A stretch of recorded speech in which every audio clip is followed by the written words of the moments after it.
Aqui temos, ó, obituário. Jim Shooter, ex-editor-chefe da Marvel, morre aos 73 anos. Foi-se Jim Shooter, matéria do Vitor Nascimento para O Vício. Jim Shooter morreu no dia do meu aniversário. Jim Shooter, escritor e editor de quadrinhos, conhecido por seu marcante período como editor-chefe da Marvel Comics, ouso dizer, melhor fase da Marvel da história, faleceu aos 73 anos.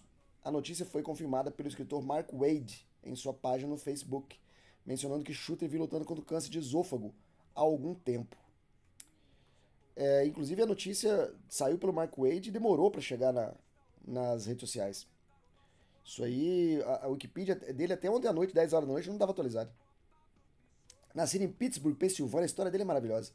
Em 51, Shooter mostrou talento precoce na indústria, idade do meu pai, Shooter. Aos 14 anos, ele foi contratado pela DC Comics para escrever histórias de Superman e Supergirl. E também criou vários personagens para a Legião de Super-Heróis, vários personagens maneiros, inclusive. Adorava a Legião. Essa fase do Jim Shooter. Ele é acreditado ao lado de Kurt Swan pela primeira corrida entre Superman e Flash em 67, que aliás é retratada também na versão para cinema da Liga da Justiça. Uma carreira marcante entre sucessos e controvérsias. Em 78, Shooter ascendeu ao cargo de editor-chefe da Marvel, no dia que eu nasci, no ano que eu nasci. História do Jim Shooter, o cara morre no dia que eu nasci, no dia que eu nasci, o cara pegou o editor-chefe no ano que eu nasci, nasceu no ano que meu pai nasceu. Supervisionando publicações aclamadas, como as fases de Chris Claremont e James Byrne de X-Men, de John Byrne de X-Men, James Byrne. Ou seja, né? Melhor fase dos X-Men, somente isso, Chris Claremont e John Byrne. Walt Simonson em Thor, também uma excelente fase. E Frank Miller em Demolidor. Porra, o cara juntou o Dream Team aqui. Embora sua gestão tenha sido criticada por um estilo ditatorial, ele também é lembrado por inovações e por ajudar a revitalizar a editora. No entanto, sua carreira também foi marcada por controvérsias. Shooter teria proibido John Byrne de revelar a homossexualidade da Estrela Polar. O John Byrne tinha essas coisas, né? O Chris Claremont e o John Byrne queriam fazer essas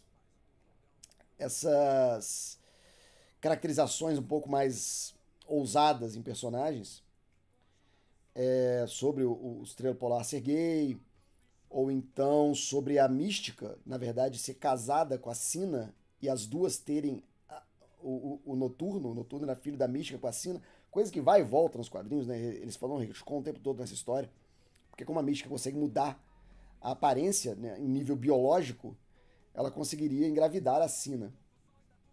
E aí elas seriam as mães e a Mística seria a mãe e pai do Noturno. História interessantíssima, mas que também foi vetada pelo Shooter, que não queria saber nem um pouco dessa história aí, que poderia ser muito polêmica. Então era um cara bem prático, né? E depois o Estrela Polar sai do armário. Demorou um pouquinho para a sociedade amadurecer mais um pouco para esses temas. O Estrela Polar realmente saiu do armário e a Sina e a Mística realmente assumiram mais tarde.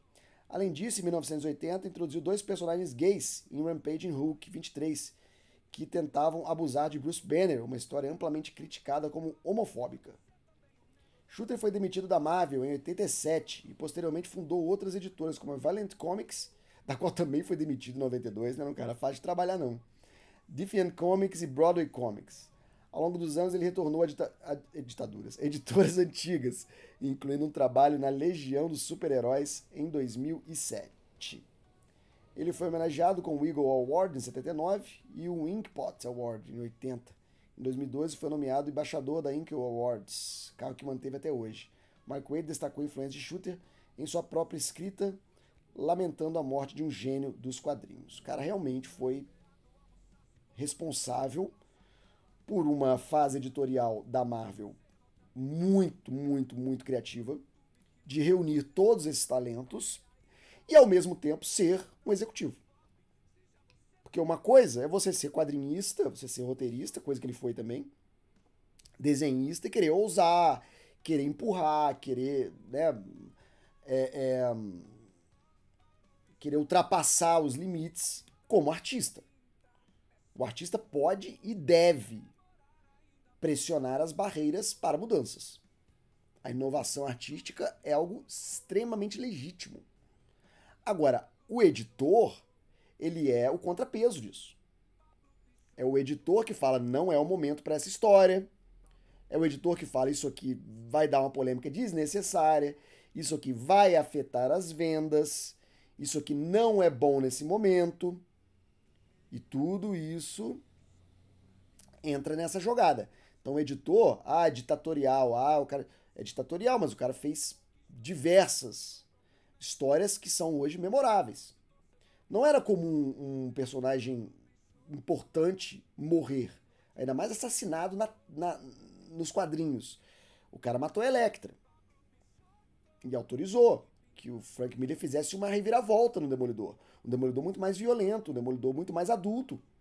Isso é inovação. O Wolverine, aquele quadrinho clássico que o Wolverine mata pela primeira vez nos quadrinhos, que ele luta contra o Clube do Inferno, ele vai pro esgoto, uma história excelente. Aquilo ali também foi uma inovação. Não tinha esse grau de violência nos quadrinhos. Então era um cara que ia ali com as rédeas na mão, dando o toque na indústria. A questão dele ser homofóbico e dele não apoiar personagens homossexuais, é um cara que nasceu em 51, né?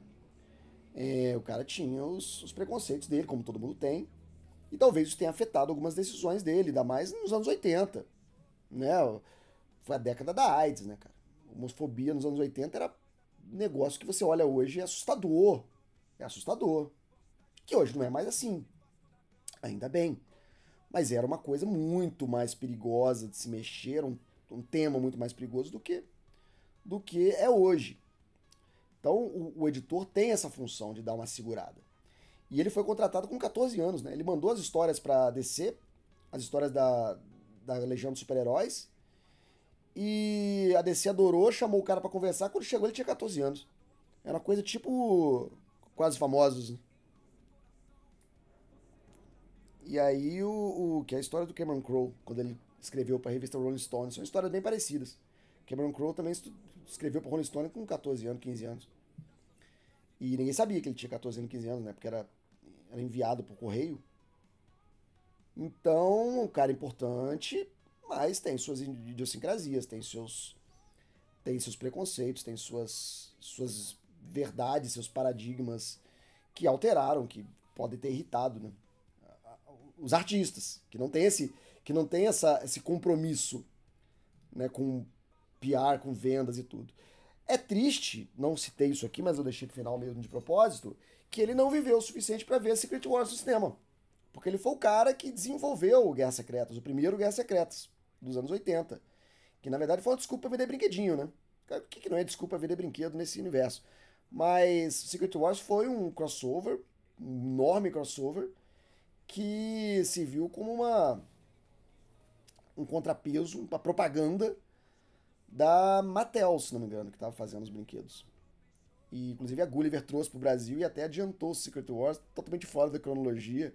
Tipo, a Tempestade já tinha cabelo curto, a Capitã Marvel era um personagem que não existia ainda no Brasil, a Vampira ainda não era dos X-Men, eles tiveram que apagar. A história de Secret Wars é maravilhosa.